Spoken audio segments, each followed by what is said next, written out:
இதெல்லாம் தெரிஞ்சுக்கிறது தான் ஜிபிஎஸ் ஓட யூஸ். ஸோ இந்த ஜிபிஎஸ் மாதிரி தான் இந்த நியூரோ நேவிகேஷன். அதாவது சில கட்டிகள் எம்ஆர்ஐ ஸ்கேன்ல தான் தெளிவாக தெரியும்.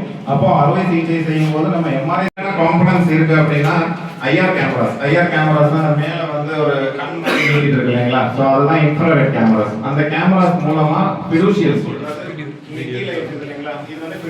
சொல்லுவோம். அதை வந்து கேப்சர் பண்ணி பேஷண்டோட தலையை வந்து அசையாம இருக்கிறதுக்கு ஒரு பின்னை வச்சு பிக்ஸ் பண்ணிட்டோம் அப்படின்னா அந்த ரெஜிஸ்ட்ரேஷன் அந்த ஐஆர் கேமராஸ் வந்து அந்த ஃபிடூஷியல் மூலமா பேஷண்டோட ஃபேஸையோ தலையோ ரெஜிஸ்டர் பண்ணிடும். அது மயக்க மருந்து கொடுத்து தலையெல்லாம் அசையாத அளவுக்கு பிக்ஸ் பண்ணியாச்சு. சாஃப்ட்வேர்ல வந்து நம்ம எல்லாம் ஃபீட் பண்ணி ரெடி பண்ணிட்டோம் அப்படின்னா அடுத்து ஃபேஸ் ரெஜிஸ்ட்ரேஷன். பேஷண்டோட ஃபேஸை வந்து ஆப்ரேஷனுக்கு முன்னே எடுத்த ஸ்கேனும் இந்த இப்போ இருக்கக்கூடிய பேஷண்டோட ஃபேஸும் மேட்ச் ஆகுதா அப்படின்றத செக் பண்றது. ஸோ என்ன அப்படின்னா இந்த மாதிரி டிராக்கிங் நெத்தி மூக்கு கண்ணம் இதெல்லாம் டிராக்கிங் கொடுத்து நம்ம இந்த பேஷண்டோட அங்க லைவ் பேஷண்ட்டையும் ஸ்கேனையும் மேட்ச் பண்றோம். வந்து தலையில மேட்ச் பண்ணி எந்த இடத்துல இருக்கோ நம்ம கரெக்டா அந்த இடத்துல மட்டும் ஓபன் பண்ணி நம்மளால அறுவை சிகிச்சை செய்ய முடியும். எவ்வளவு ஆழத்துக்கு போகணும், எந்த ஆங்கிள் போகணும், இதெல்லாம் நம்மளால ஈஸியா இருக்கோம். இந்த ரிப்போர்ட் வரல, வெயிட் பண்ணிட்டு இருக்கோம். ஸோ அந்த சைஸ்ல ஓபன் பண்ணி இது அந்த மெஷின் இங்க இருக்கு இல்லைங்களா? இது அந்த மெஷின் கைடா நம்ம பயாப்சி எடுக்கிறோம். தமிழ்நாடு ஸ்டேட்லயே வந்து இன்டர்வென்ஷனல் நியூராலஜிஸ்ட் அப்படின்னா ஒரு 5-10 பேர் தான் இருக்கும். அப்படின்னா ஹார்ட்டுக்கு எப்படி வந்து பிரெயினுக்கு ஆன்ஜியோ பண்றோமோ, எப்படி ஹார்ட்டுக்கு ஆன்ஜியோ பண்றோமோ அதே மாதிரி வந்து பிரெயினுக்கு ஆன்ஜியோ பண்றது, ஸ்டென்ட் பண்றது இதெல்லாம் வந்து நாங்க பண்ணுவோம் இன்டர்வென்ஷனல் நியூராலஜிஸ்ட்.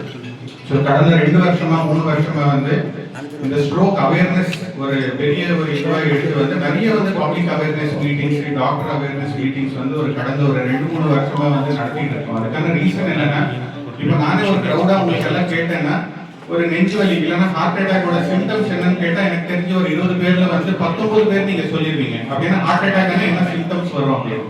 அதே மாதிரி ஸ்ட்ரோக்னா என்ன, ஸ்ட்ரோக்கோட சிம்டம்ஸ் என்னன்னு சொல்லுங்க அப்படின்னு கேட்டா எனக்கு தெரிஞ்ச ஒரு 5 பேர் கரெக்டா சொல்லுவீங்க. அப்படின்னா ஒரு பேசுகிற ஒரு விஷயத்தோட தொடர்ச்சி தான். ஒரு பேஷண்ட் வந்து நம்மள்கிட்ட ஒரு ஆப்ரேஷன் பற்றி டிஸ்கஸ் பண்ணுற டேபிளில் கேட்கக்கூடிய முதல் கேள்வி, இந்த ஆப்ரேஷன் சரியாகுமா இல்லையாங்கிறத தாண்டி எங்களுக்கு புது பிரச்சனை ஏதாவது வந்துடும். நான் ஆப்ரேஷன் இப்போ கண்டுபிடத்தில் பண்ணிக்க போகும்போது எனக்கு நல்லா இருக்கிற காலில் ஏதாவது பலவீனமோ இல்லை ஒரு உணர்ச்சி குறைபாடோ ஏதாவது வருமா அப்படிங்கிற கேள்வி. அதே மாதிரி மூளையில் ஆப்ரேஷன் பண்ணிக்கிறவங்க இந்த கட்டி எடுத்ததுக்கு அப்புறம் எனக்கு பேச்சு போயிடுமா, எனக்கு கை கால் பாதிப்பு ஏதாவது ஏற்படுமா, இந்த கேள்வி தான் நம்ம அனுதினமும் நம்ம வந்து ஃபேஸ் பண்ணக்கூடிய ஓபியில் நம்ம ஃபேஸ் பண்ணக்கூடிய முதல் கேள்வி.